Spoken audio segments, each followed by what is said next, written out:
အဆောက်အဦတစ်ခုစောက်ချင်တယ်ဘယ်ကစလုပ်ရမလဲဘယ်ကစရမလဲဆိုရင်ပနက်ရိုက်ချင်းကနေစရပါမယ်ဒီလိုနေရာမျိုးမှာအထူးအကြံပေးချင်တာကတော့ကျင်တွယ်ကုန်းကိုကိုလှုပ်တတ်တဲ့လက်သမားဆရာမျိုးကိုရွေးပြီးတော့ငားပါ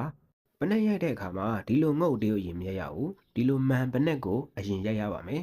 မှန်ပနက်ရိုက်တဲ့အခါမှာခြံဝင်းတစ်ဖက်ကိုအတီးယူပြီးတော့ရိုက်တင်ပါတယ်မှန်ပနက်ကျူဆွဲပြီးမှကျွန်တော်တို့တိုင်နေရာတွေကိုပနက်ငုတ်လေးတွေရိုက်ပါမယ်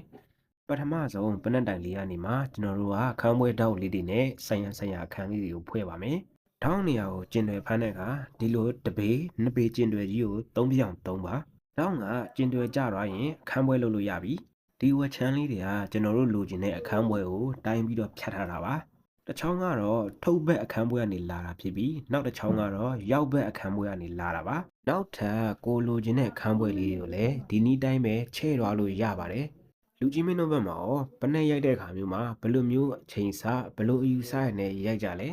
အောက်က comment ထဲမှာဝင်ရောက်ပြီးတော့ဆွေးနွေးခဲ့ကြပါအောင်ဗျာကျွန်တော်တို့တွေနောက်တစ်ချိန်ပြန်ဆုံနိုင်ဖို့ကျွန်တော်ရဲ့အကောင့်လေးကိုအပေါင်းလေးနှိပ်ထားဖို့လည်းမမေ့ပါနဲ့အောင်